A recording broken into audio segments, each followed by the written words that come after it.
सभी पार्टनर्स के बीच में रिलेशन क्या हो रहा है, ठीक है। अब डिसोल्यूशन वैसे तो सब जगह होता है, ध्यान रखना डिसोल्यूशन ऑफ पार्टनरशिप और डिसोल्यूशन ऑफ फर्म दोनों डिफरेंट है। डिसोल्यूशन ऑफ पार्टनरशिप का मतलब होता है जब कोई बंदा नया आ रहा है, जा रहा है, किसकी डेथ हो रही है, उस केस में डिसोल्यूशन ऑफ पार्टनरशिप होता है, dissolution of firm.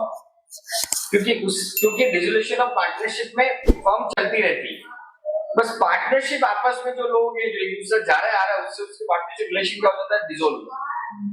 But partnership के अंदर के अगर पार्टनरशिप डिसॉल्व हो रही है, इसका मतलब सभी पार्टनर्स के बीच में रिलेशन क्या हो रहा है, इसको हम लोग क्या बोलते हैं, partnership. Dissolution of partnership changes the existing relationship between partners, but firm may continue its business as before. Partnership अगर डिसॉल्व हुई इसका मतलब क्या है, फर्म तो चलेगी, उसमें कोई दिक्कत नहीं है। और डिसोल्यूशन जो है वो इन्हीं तरीकों से हो सकता है। डिसोल्यूशन ऑफ पार्टनरशिप किन तरीकों से हो सकता है, या तो एग्जिस्टिंग पीएसआर में चेंज आ गया, कोई नया पार्टनर बिजनेस में आ गया, कोई पार्टनर बिजनेस से चला गया, किसी पार्टनर की डेथ हो गई, कोई पार्टनर इंसॉल्वेंट हो गया, या कोई वेंचर जो है किसी पर्टिकुलर टाइम के लिए स्टार्ट हुआ है और वो टाइम पीरियड क्या हो गया, खत्म हो गया है, या फिर स्पेसिफाइड पीरियड के लिए पार्टनरशिप बनाई थी, अब वो पीरियड खत्म। तो इन सब चीजों केस में डिसोल्यूशन ऑफ पार्टनरशिप हो जाएगी, पर इसका मतलब ये नहीं होता है डिसोल्यूशन ऑफ फर्म भी होगा। लेकिन डिसोल्यूशन ऑफ फर्म तभी पॉसिबल है जब सभी पार्टनर्स के बीच में क्या होगा, पार्टनरशिप का रिलेशन ही खत्म हो जाए। The dissolution of partnership firm may take place without the intervention of court or by the order of court. Partnership firm का डिसोल्यूशन जो है वो कोर्ट का इंटरवेंशन हो भी सकता और नहीं भी हो। It may be noted that the dissolution of firm necessarily brings in dissolution of partnership. Partnership dissolve हुई इसका मतलब ये नहीं फर्म डिसॉल्व हुआ है, लेकिन फर्म डिसॉल्व हुई इसका मतलब ऑटोमेटिकली पार्टनरशिप भी डिसॉल्व, ठीक है।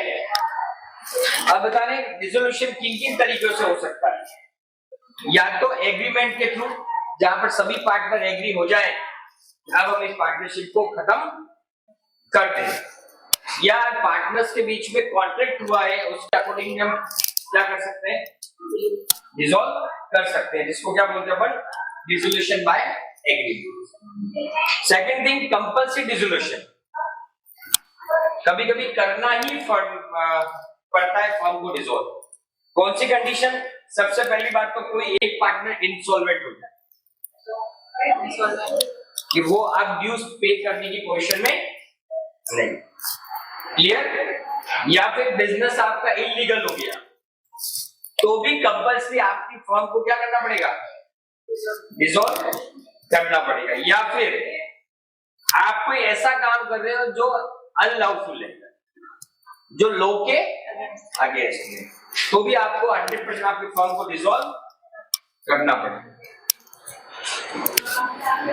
अब होता है कुछ सर्टेन ऐसी सिचुएशंस आ जाए तब भी आपकी फर्म को आपको डिसॉल्व करना पड़ेगा। उसमें पहली कंडीशन क्या है, जो फर्म बनी एक फिक्स पीरियड के लिए वो पीरियड क्या हो गया, खत्म, या फिर जिस वेंचर को वो चला रहे थे उस वेंचर का टाइम पीरियड खत्म हो, या पार्टनर की डेथ होगी, या कोई पार्टनर इंसॉल्वेंट है, तो वहां पर भी कंटीजेंसी के केस में हम फर्म को डिसॉल्व कर सकते हैं। Dissolution bye notice,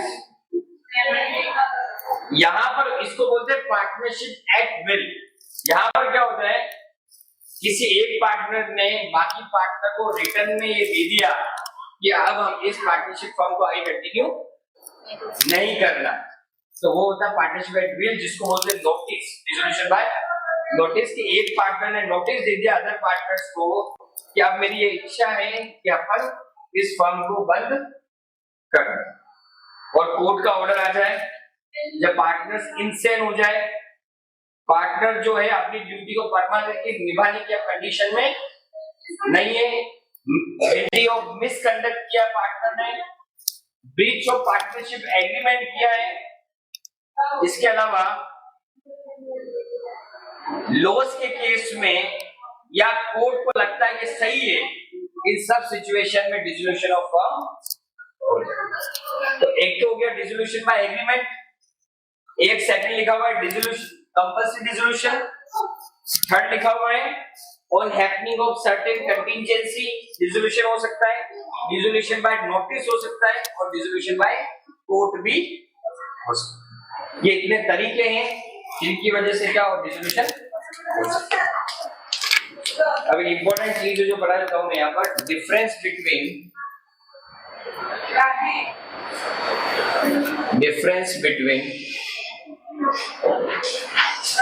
dissolution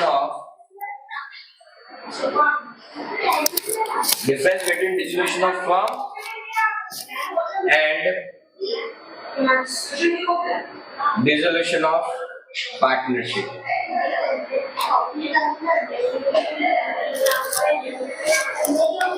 dissolution of firm के अंदर और डिसोल्यूशन ऑफ पार्टनरशिप में डिफरेंस क्या है? क्लियर? इसमें पहला पॉइंट आएगा टर्मिनेशन ऑफ बिजनेस।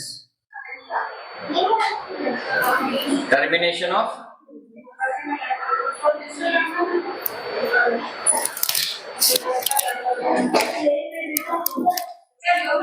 यहाँ आपका आएगा फर्म और यहाँ आएगा आपकी firm. Termination of business, firm अगर डिसॉल्व हो रही है तो बिजनेस का टर्मिनेशन, मतलब बिजनेस बंद हो जाएगा। क्लियर? लेकिन अगर पार्टनरशिप के अंदर पार्टनरशिप डिसॉल्व हो रही है, इसका मतलब टर्मिनेशन ऑफ बिजनेस तो जरूरी। भाई एक बंदा जा रहा है तो बाकी व्यक्ति बिजनेस को चलाएंगे, लेकिन कभी भी बिजनेस बंद। फर्म अगर खत्म हो गई, मतलब सभी पार्टनर रिलेशन खत्म हो गया, तो वहां पर आपका बिजनेस का भी टर्मिनेशन हो जाएगा। सेकंड में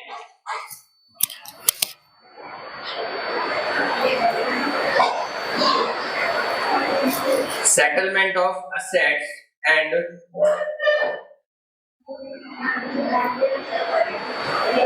liabilities. Settlement of assets and liabilities. इसके अंदर क्या होता है? फर्म के अंदर क्या होता है? Sale of asset and paid to. जब बिजनेस बंद ही हो रहा है क्या करेंगे? जो भी असेट उसको बेच देंगे और जो भी पैसा आया उससे लायबिलिटी का पेमेंट। लेकिन यहाँ पे क्या होगा?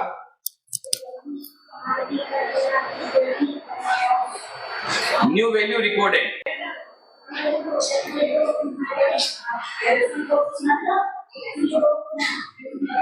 जैसे पार्टनरशिप का डिसोल्यूशन हुआ, नई वैल्यू पे एसेट से लायबिलिटी को शो कर दो। ठीक है?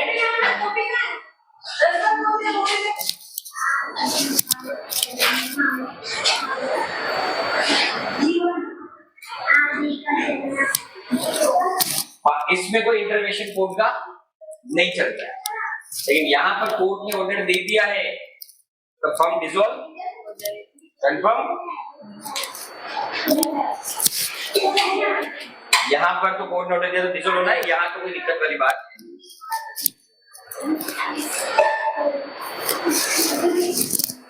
एक और चीज लिखी हुई, इकोनॉमिक रिलेशनशिप।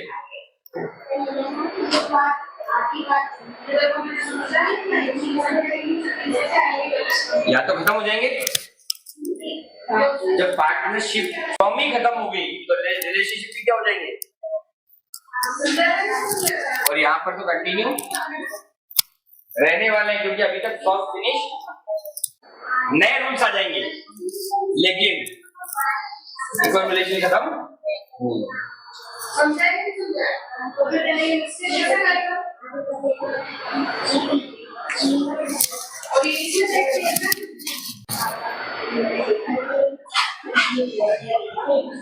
क्लोजर ऑफ या होती हुई यहाँ पर भैया फर्म बंद हो रही है, बुक्स ऑफ अकाउंट्स की क्लोज का होगा, फर्म होगी, जब फर्म डिसॉल्व हो रही है वहां बुक्स ऑफ अकाउंट कंटिन्यू होगी क्या? लेकिन पार्टनरशिप में कंटिन्यू होगी क्योंकि फर्म डिसॉल्व नहीं। क्लियर? ये डिफरेंस है दोनों के। ठीक है, सो इसको क्या करना है? नोट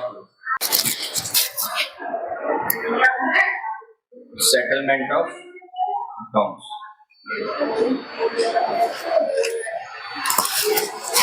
ठीक है, इसका मतलब क्या होता है? Sale of all assets, sale of all and realized amount will be used for the repayment of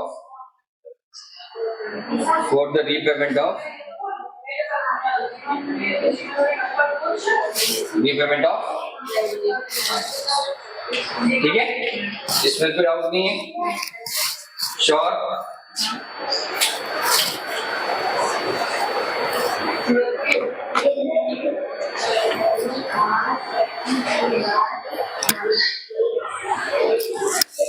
इसमें सबसे पहले आएगा ट्रीटमेंट ऑफ लॉस। कि लॉसेस का आप लोग क्या ट्रीटमेंट करोगे? जो लॉस हुआ अमाउंट को उसका एडजस्टमेंट आप कैसे करोगे?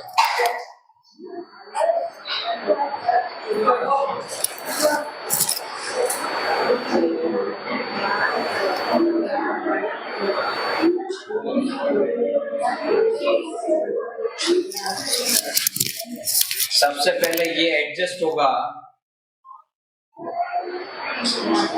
आउट ऑफ प्रॉफिट, जो भी प्रॉफिट अवेलेबल है। सेकेंडली वो एडजस्ट होंगे, वो किससे होंगे आपके पास? Partners capital. Third one individual partner in their capital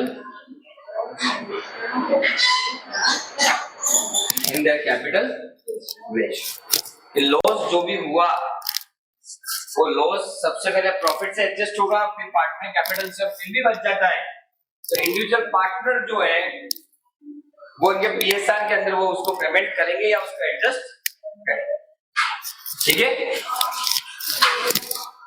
दूसरी चीज आएगा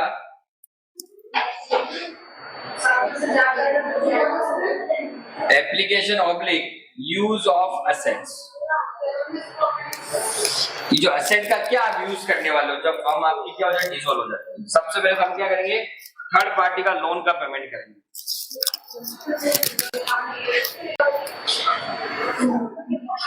पेमेंट ऑफ डेब्ट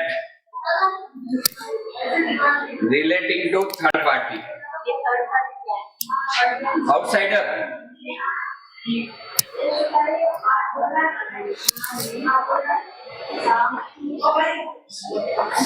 बाहर वाले जो अननोन है हमसे, वो सबसे पहले उनका पेमेंट करेंगे।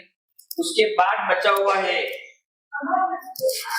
तो पार्टनर के लोन का पेमेंट होगा। किसका होगा?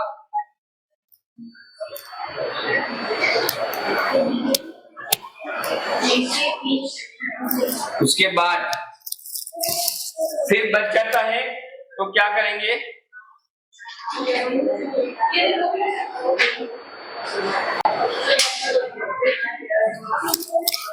फिर पेमेंट होगा पार्टनर्स की कैपिटल का। एंड लास्ट में if surplus distributed by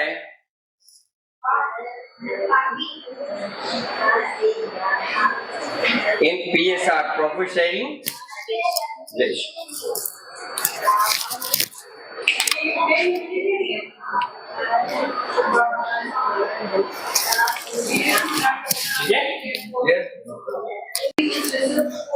private debt और इसमें लिखा हुआ है कि अगर फर्म की जो भी प्रॉपर्टी है पहले उस प्रॉपर्टी का यूज फर्म की जो भी डेब्ट है तो फर्म की लायबिलिटी उसको पेमेंट करने के यूज में, उसके बाद अगर कोई अमाउंट बच जाता है उस फर्म की प्रॉपर्टी का तो वो पार्टनर के प्राइवेट लायबिलिटी को पेमेंट करने के लिए यूज में होगा, उससे पहले नहीं।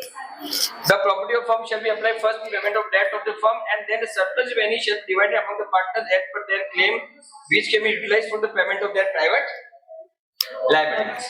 पहले प्रॉपर्टी जो है फर्म की वो फर्म की लायबिलिटी यूज में आएगी, फिर बच गया तो पार्टनर अपने रेशियो के अकॉर्डिंग वो क्लेम करके ले लेगा और अपनी प्राइवेट प्रॉपर्टी मतलब प्राइवेट लायबिलिटी को पेमेंट करने के लिए यूज में लेगा। अब सेकंड, अब यहीं पर अगर मैं बात करूं कि पार्टनर की जो है वो अपनी प्राइवेट प्रॉपर्टी, तो पहले वो उसको यूज करेगा अपनी प्राइवेट लायबिलिटीज को पेमेंट करने, ठीक है। पार्टनर की प्राइवेटली कोई प्रॉपर्टी है तो पहले उसका खुद का जो डेब्ट है उसको पेमेंट करने की यूज में लेगा, उसके बाद अगर कोई सरप्लस बच जाता है तो वो फर्म की डेब्ट के जो है फर्म की जो लायबिलिटी उसको पेमेंट करने के यूज में ले लेगा। लेकिन फिर भी सबसे इंपॉर्टेंट चीज है कि उसकी प्राइवेट प्रॉपर्टी देने के बाद भी अभी भी फर्म की लायबिलिटी और ज्यादा है, अभी और पैसा देना, तो उस केस में उस पार्टनर की नेट जो प्राइवेट एसेट है उसको ही यूज में लिया जाएगा, उसके बच्चे और उसकी वाइफ की प्रॉपर्टी को यूज में नहीं लिया जाएगा। ये बहुत इंपॉर्टेंट चीज है। It might be noted that the private property of the partner does not include the personal property of his private property of the partner does not include the personal property of his wife and children. Private property के अंदर उसके children और उसकी wife की personal property use में नहीं है। If the assets of the firm are not adequate enough to pay the firm liability, the partner has to contribute out of their net private asset. Private assets minus private liability. लेकिन personal उसके wife की और उसके बच्चे की property use में नहीं है। इसका मतलब क्या है? जैसे फर्म की एसेट है,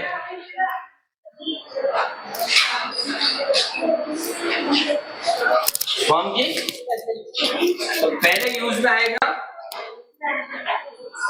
फर्म,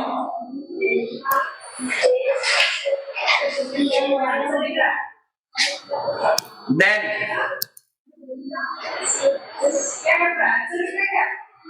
partners claim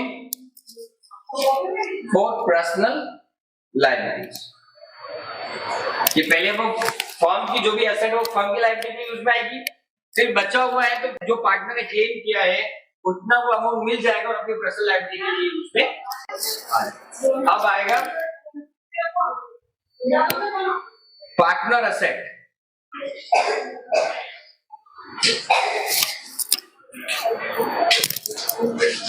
सबसे पहले आएगा private liability,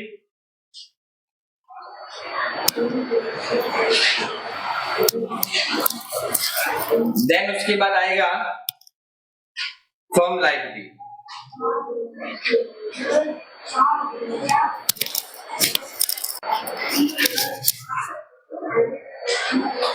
if amount exceed of payment then payment will be made out of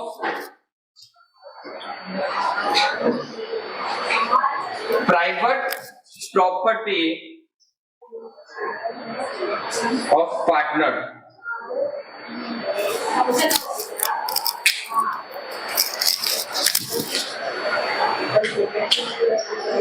No utilization of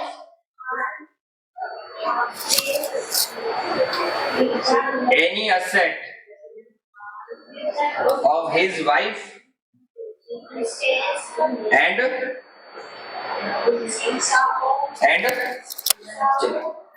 here कोई डाउट? पक्का? इंसॉल्वेंसी ऑफ पार्टनर,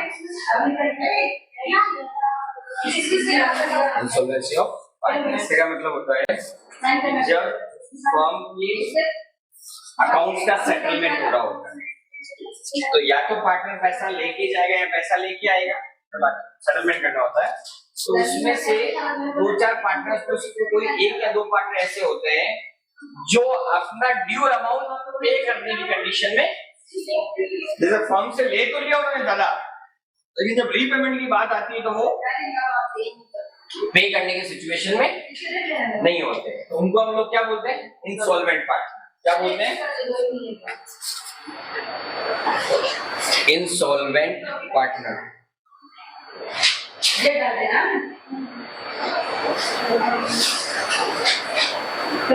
अनेबल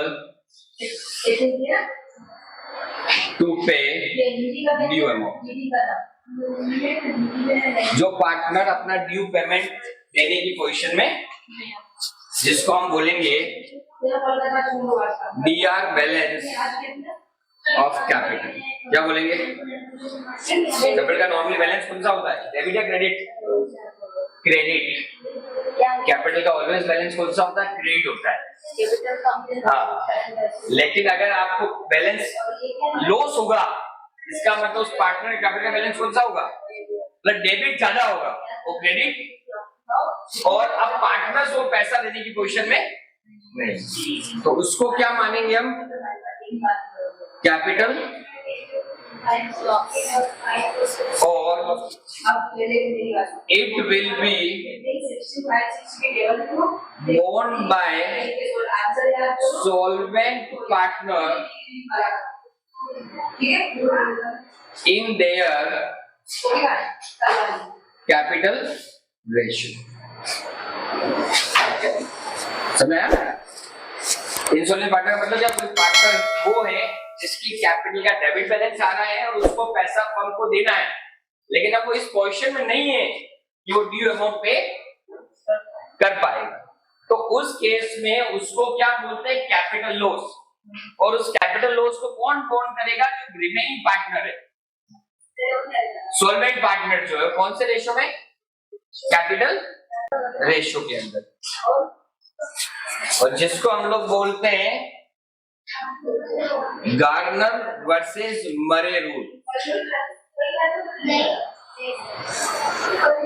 क्या बोलते हैं इसको, गार्नर वर्सेस मरे रूल। शायद आपको पढ़ा है नहीं पढ़ा है मुझे आइडिया नहीं है, और इसमें भी अभी इस बार शायद आपको कुछ कवर भी नहीं है, बट ये बुक में था इसलिए मैंने पढ़ा दिया कि पार्टनर अगर अपने लॉस का रीपेमेंट करने की पोजीशन में नहीं है, उसको कैपिटल लॉस बोलेंगे, और उसको रिमेनिंग पार्टनर्स